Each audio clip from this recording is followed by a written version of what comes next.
அப்பம் முரணை, அம்மா சடைச்சி, பிள்ளைங்கள்லாம் சக்கரை கட்டி. அது என்ன? வெள்ளை கட்டி பிள்ளைங்க, முள்ளுகளால தொல்லைங்க. அது என்ன? இப்படி கிராமப்புறத்துல விடுகதை போடுவாங்க. இந்த 2 விடுகதைக்குமான விடை ஒண்ணுதான். அதான் உங்களுக்கே தெரிஞ்சிருக்குமே, பலாப்பழம்.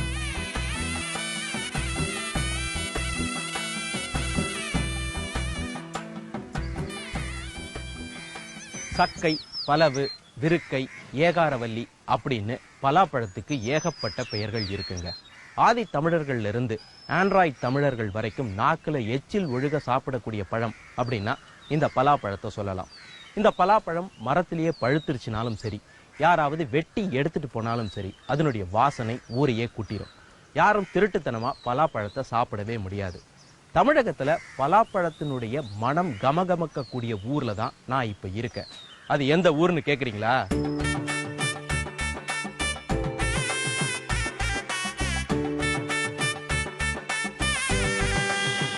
நான் இப்ப இருக்கிறது பன்ரோட்டியில. இது கடலூர் மாவட்டத்தில் இருக்கக்கூடிய ஒரு நகராட்சி. இந்த பன்ரோட்டியில பலாவும் முந்திரியும் ரொம்பவே புகழ் பெற்றது.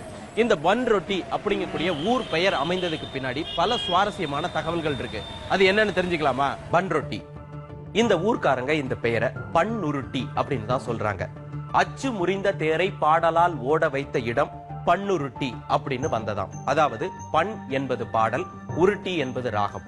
உருட்டி ராகத்தில் பாடலை பாடி தேரை ஓட வைத்த ஊர் அப்படிங்கிறதுனாலதான் இந்த பன்னுருட்டி வந்ததாக சொல்றாங்க.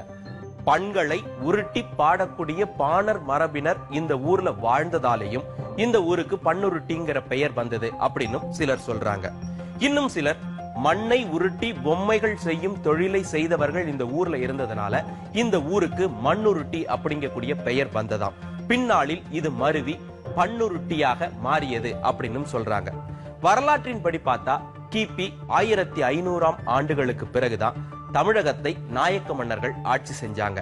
இவங்களுடைய இறுதி காலங்கள்ல தான் பாளைய ஆட்சி முறையானது தமிழகத்துல அறிமுகப்படுத்தப்பட்டது. அப்படி பிரிக்கப்பட்ட பாளையங்கள்ல இந்த பகுதி பண்டாரெட்டிப்பாளையம் அப்படின்னு அழைக்கப்பட்டிருக்கு. அதுவே பின்னாளில் சுருங்கி பண்டாரெட்டி அப்படிங்கிறது பன்ரொட்டியாக மாறியது அப்படின்னு ஆராய்ச்சியாளர்கள் சொல்றாங்க. பலாவினுடைய பூர்வீகம்னா அது நிச்சயமாக தெற்காசியா தான். குறிப்பாக பலாவின் தாயகமாக நம்ம இந்தியா இருக்கலாம் அப்படின்னு நம்பப்படுது. அதுவும் மேற்கு தொடர்ச்சி மலைகளுக்கு சொந்தமான பழம் தான் இந்த பலா அப்படின்னு சில ஆராய்ச்சியாளர்கள் அடிச்சு சொல்றாங்க. சுமார் 6000 ஆண்டுகளாக இந்திய மண்ணில பலா விளைஞ்சுக்கிட்டு வருதான். பொதுவாக ஈரப்பதம் அதிகமாக இருக்கக்கூடிய பூமத்திய ரேகை பகுதிகளில் பலாவின் விளைச்சல் அதிகமாக இருக்குமாம். பர்மா, இலங்கை, சீனா, மலேசியா, பிலிப்பைன்ஸ், பிரேசில், கென்யா போன்ற நாடுகள்ல பலா மரங்கள் அதிகமாக காணப்படுது. உலகமெங்கும் பாத்தீங்கன்னா பலா மரங்களை தோட்டமாக வைத்து விவசாயம் பண்றது குறைவே. மற்றபடி காப்பி, மிளகு, ஏலக்காய் போன்ற பணப்பயிர் தோட்டங்கள்ல துணை பயிராகவோ அல்லது வீடுகள்லயோ தான் இந்த பலா மரங்கள் வளர்க்கப்படுது. ஒரு காட்டு பகுதி. அங்க கனகன் என்ற ஒருவன் வாழ்ந்து வந்தான். அவனுக்கு 2 மனைவிங்க. மூத்தவள் முத்தரசி, இளையவள் இடும்பி. குழந்தை பாக்கியம் இவங்களுக்கு இல்ல. அந்த குறை தெரியாம இருக்க முத்தரசி ஒரு பலா கன்றை நட்டு வளர்த்து வந்தாள். அது வளர்ந்து பூத்து காய்த்து பழுத்து சுவையான பழங்களை கொடுக்க ஆரம்பிச்சது. முத்தரசி அந்த மரத்தை தன்னோட குழந்தை மாதிரி பார்த்துக்கிட்டா. இடும்பிக்கு முத்தரசிய பிடிக்கல. ஏன்னா கனகனுக்கு முத்தரசி மேலதான் பிரியம் ஜாஸ்தி அப்படின்னு அவன் நினைச்சுக்கிட்டா. அதனால முத்தரசியை ஏதாவது ஒரு விதத்துல துன்பத்துக்குள்ளாக்கணும் அப்படின்னு அவன் நினைச்சா. ஒரு நாள் கனகனும் முத்தரசியும் வெளியில போயிருந்தப்போ ஒரு கோடாரியை எடுத்துட்டு வந்த இடும்பி அந்த பலா மரத்தை வெட்டி வீழ்த்தினார். பலாமரம் சரிஞ்சு விழுந்தது. இடும்பி ஒண்ணுமே தெரியாத மாதிரி வீட்டுக்குள்ள போய் படுத்துக்கிட்டா. வீட்டுக்கு திரும்பின முத்தரசி பலாமரம் விழுந்து கிடந்ததை பார்த்ததும் கதறி அழ ஆரம்பிச்சா. கனகனால அவளை சமாதானப்படுத்த முடியல. அந்த நேரம் பார்த்து ஔவையார் அங்க வந்தாங்க. உடனே கனகனும் முத்தரசியும் தங்களோட சோகத்தை எல்லாம் மறைச்சுக்கிட்டு வீடு தேடி வந்த ஔவையாருக்கு நல்ல உணவு கொடுத்து உபசரிச்சாங்க. ஔவையாருக்கும் வயிறும் மனமும் நிறைஞ்சது. கனகன் முத்தரசியோட வாட்டம் புரிஞ்சுது. ஔவையார் வெளியில வந்தாங்க. விழுந்து கிடந்த பலா மரத்தை பார்த்து தன்னோட வலிமையான தமிழ் கொண்டு உரத்த குரல்ல பாட்டு ஒண்ணு பாடினாங்க. கூரிய வாளால் குறைபட்ட கூன்பலா, ஓரிலையாய் கொம்பாய் உயர் மரமாய் சீரிய வண்டு போல் கொட்டை வளர் காயாய் பின் பழமாய் பண்டு போல் நிற்க பணி என்று ஔவையார் பாட பாட வெட்டப்பட்டு வீழ்ந்த மரம் மீண்டும் உயர எழுந்து நின்றது. புதிய பூக்களை பூத்தது, காய்த்தது, உடனே பழுத்த பழங்களையும் தந்தது. கண்முன்னே இப்படி ஒரு அதிசயத்தை தன் தமிழால் நிகழ்த்திய அவ்வை பாட்டியை கனகனும் முத்தரசியும் ஆனந்த கண்ணீர் பொங்க வணங்கினார்கள். இது ஔவையாரின் வாழ்க்கை கதையில் சொல்லப்படும் ஒரு சம்பவம். இது கற்பனையாக கூட இருக்கலாம். ஆனால் இதன் மூலமாக நாம தெரிஞ்சுக்கிறது என்ன? பலா எவ்வளவு காலத்திற்கு முன்பிருந்து தமிழர்களின் வாழ்வோடு கலந்திருக்கு அப்படிங்கிறது தான்.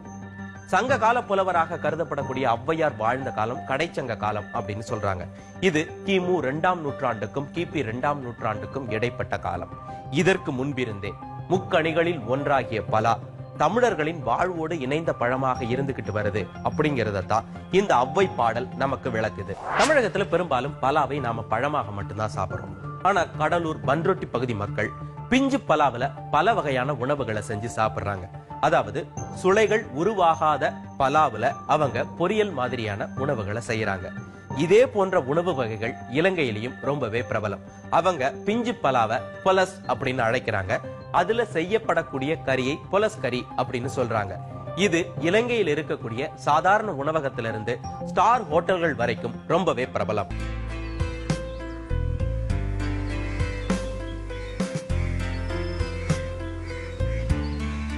பலாமரம் இது வறட்சியான பகுதிகளில் நின்று வளரக்கூடிய மரம். இது 50 ஆண்டுகள் வரைக்கும் பலன் கொடுக்கும். இந்த பலாமர கட்டைகளுக்கு மார்க்கெட்ல டிமாண்ட் ஜாஸ்தி. என்ன காரணம்? இந்த பலாமர கட்டைகளில் செய்த கதவுகள் வெயில் காலங்களில் சுருங்கவோ மழை காலங்களில் உப்பவோ செய்யாது. அதனால பெரும்பாலும் வீடுகளுக்கு கதவுகளை இந்த பலாமர கட்டைகள்ல தான் செய்யறாங்க. அது மட்டும் இல்லாமல் வீணை, மிருதங்கம், கஞ்சிரா போன்ற இசை கருவிகளை இந்த பலாமரத்துல தான் செய்யறாங்க. தஞ்சாவூர் பகுதிகளில் செய்யப்படக்கூடிய இசைக்கருவிகளுக்கு இந்த பன்ரொட்டி பகுதிகளில் இருந்து தான் பலா மரம் கொண்டு செல்லப்படுது. பலாவை ஆங்கிலத்துல ஜாக் ஃப்ரூட் அப்படின்னு சொல்றோம். இந்த பெயர் எங்கிருந்து வந்தது? போர்த்துகீசியர்கள் 16ஆம் நூற்றாண்டுல கேரளாவுக்கு வாணிகத்துக்கு வந்தப்போ கேரள பலாப்பழங்களை ருசி பார்த்து மயங்கினாங்க. மலையாள மக்கள் பலாப்பழத்தை சக்கை பழம் அப்படின்னு சொல்லுவாங்க. அதை போர்த்துகீசியர்கள் ஜக்கா என்ற வார்த்தையில் குறிப்பிட்டாங்க. அதுவே ஆங்கிலத்துக்கு மாறினப்போ ஜாக் ஃப்ரூட்டாக மாறிடுச்சு. கார்சியா த ஒர்டா என்ற போர்த்துகீசிய இயற்கை ஆர்வலர் 1563 எழுதின colloquies of simple and drugs India என்ற புத்தகத்துல ஜாக் ஃப்ரூட் என்ற ஆங்கில வார்த்தையை உபயோகிச்சிருக்காரு. உலகத்துல அதிகமாக பலா பயிரிடப்படக்கூடிய நாடுகளாக தாய்லாந்தையும் வியட்நாமையும் சொல்லலாம். இங்கிருந்து பதப்படுத்தப்பட்ட பலாப்பழங்கள் கேன்கள்ல அடைக்கப்பட்டு ஐரோப்பிய நாடுகளுக்கும் வட அமெரிக்க நாடுகளுக்கும் அனுப்பப்படுது. இந்தியாவில் தமிழ்நாடு, கேரளா, ஒரிசா, அசாம், பீகார், மேற்கு வங்காளம், உத்தரப்பிரதேசம் ஆகிய மாநிலங்கள்ல பலா கணிசமான பரப்பளவுல பயிரிடப்படுகிறது. இந்தியாவை பொறுத்தவரை வாழை, மாம்பழத்திற்கு அடுத்தபடியாக அதிகம் விளைவிக்கப்படக்கூடிய பழம் பலாப்பழம் தான்.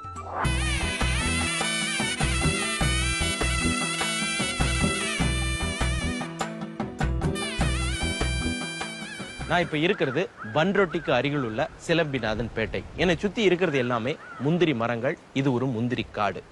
இந்த பகுதிகள் முந்திரி கொட்டைக்கும் முந்திரி பழத்திற்கும் ரொம்பவே புகழ் பெற்றது. சரி, முந்திரியினுடைய வரலாறு என்ன தெரிஞ்சுக்கலாமா? தென் அமெரிக்க கண்டத்தின் வட பகுதி தான் முந்திரியின் பூர்வீகமாக கருதப்படுது. குறிப்பாக சொல்லணும்னா பிரேசில், வெனிசுலாவை சொல்லலாம். போர்த்துகீசியர்களுக்கு முந்திரி பருப்புனா பிரியம் ஜாஸ்தி. கொறிக்க முந்திரி பருப்பு இல்லாம அவங்களால இருக்க முடியாது. 16ஆம் நூற்றாண்டுல இந்தியாவில தடம் பதித்த போர்த்துகீசிய வணிகர்கள் கையோட முந்திரி பருப்பையும் இங்க கொண்டு வந்தாங்க. இங்கேயே காலனி அமைச்சு நிரந்தரமா தங்கறதுக்கு திட்டம் போட்டதால முந்திரியையும் நிலம் பார்த்து விதைச்சு விட்டாங்க. கிபி 1565 சமயத்துல கோவால இந்தியாவின் முதல் முந்திரி மரம் முந்திரி பழத்தை கொடுத்தது. அதற்கப்புறம் கேரள கடற்கரை பகுதிகளுக்கு அவங்க வந்தப்போ கேரள பகுதிகளிலையும் முந்திரி காடுகளை உருவாக்குனாங்க. என் பக்கத்துல காஞ்சி தொங்கிக்கிட்டு இருக்கக்கூடியது முந்திரி பருப்பு, முந்திரி பழம் அப்படின்னு சொல்லலாம். மேல இருக்கக்கூடிய பகுதியை முந்திரி பழம் அப்படின்னு சொல்றாங்க. கீழே இருக்கக்கூடியதுதான் முந்திரி கொட்டை. அதாவது இதுக்குள்ளதான் நாம உணவுக்கு பயன்படுத்தக்கூடிய முந்திரி பருப்பானது கிடைக்குது. இதை மரத்திலேயே இப்படி நல்லா காய விட்டுறாங்க. காஞ்ச பிறகுதான் உடைச்சி எடுக்கிறாங்க. இந்த பழத்தை சாப்பிடலாம். சாப்பிட்டா துவர்ப்பு தன்மையா இருக்கும். ஆனா வியாபாரத்திற்கு எந்த பயனும் கிடையாது. அதனால இந்த முந்திரி கொட்டையை மட்டும் தனியா எடுத்துட்டு போய் 4-5 நாளைக்கு காய வைக்கிறாங்க. காய வச்ச பிறகு உடைச்சு எடுக்கிறாங்க. அப்படித்தான் நமக்கு இந்த முந்திரி பருப்பானது கிடைக்குது. இதை பச்சையாவும் எடுத்து சாப்பிடுவாங்களாம். இந்த முந்திரி பருப்பை ஆனா பச்சையா எடுத்து சாப்பிடும் போது சுவையா இருக்கும், ஆனா ரொம்ப நாளைக்கு வச்சுக்க முடியாது அப்படின்னு சொல்றாங்க. இந்த முந்திரி கொட்டையை எடுத்து பருப்பு எடுக்கும் பொழுது அதிலிருந்து வரக்கூடிய பால் கையில பட்டா தோலை அரிக்கும் தன்மை உடையது அப்படிங்கிறதுனால ரொம்ப ஜாக்கிரதையா உடைச்சு எடுக்கணும் அப்படின்னு சொல்றாங்க.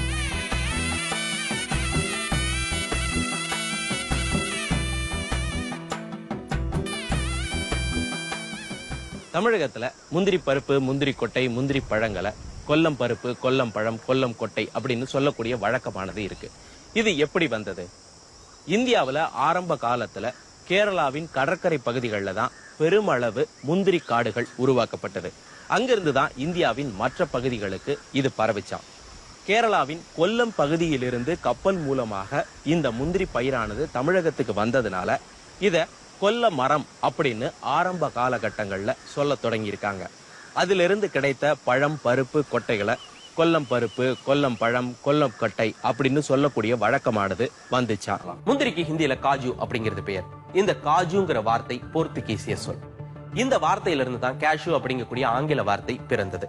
நம்ம தமிழகத்துல கேஷு நட் அப்படிங்கக்கூடிய ஆங்கில வார்த்தை எப்படி உருவானது அப்படிங்கிறதுக்காக சுவையான ஒரு குட்டி கதை ஒண்ண சொல்லுவாங்க. போர்த்துகீசியர்களால தான் தென்னிந்திய பகுதிகளில் முந்திரி செழிப்பாக விளைய ஆரம்பிச்சது. அதை நம்ம தமிழ் மக்களும் வியாபாரம் பண்ண ஆரம்பிச்சாங்க. அதற்கு அப்புறம் தான் இங்க பிரிட்டிஷார் வராங்க. அப்ப அவங்களுக்கு முந்திரி பருப்பு பற்றி எதுவுமே தெரியாது. ஒரு பிரிட்டிஷ் வெள்ளைக்கார தெருவுல போய்கிட்டு இருக்கான். அங்க ஒரு தமிழ் வியாபாரி முந்திரி பருப்பு வித்துக்கிட்டு இருக்காரு. வெள்ளைக்கார வியாபாரி கிட்ட போய் அந்த பருப்பை வாங்கி டேஸ்ட் பாக்குறான். அது ரொம்பவே நல்லா இருந்திருக்கு. உடனே இதனுடைய பெயர் என்ன அப்படின்னு ஆங்கிலத்துல அவர் கேட்கிறாரு. What is the name of this nut? நம்ம ஊர் வியாபாரிக்கு இங்கிலீஷ் புரியல. வெள்ளைக்காரன் விலையத்தான் கேட்கறான்னு நினைச்சுக்கிட்டு காசு கேட்டுன்னு பதில் சொல்லி இருக்கிறாரு. அவனுக்கும் புரியல. வாட் அப்படின்னு கேட்கிறான். திரும்பவும் காசு கேட்டு அப்படின்னு சொல்றாரு. அப்ப அந்த வெள்ளைக்காரன் ஓ அதனுடைய பெயர் கேஷ்யூ நட் அப்படின்னு புரிஞ்சுக்கிட்டு அதற்கு கேஷ்யூ நட் அப்படின்னு பெயர் வச்சானா. இது காலம் காலமாக தமிழகத்துல விளையாட்டாக சொல்லப்படக்கூடிய வாய் வழி கதை.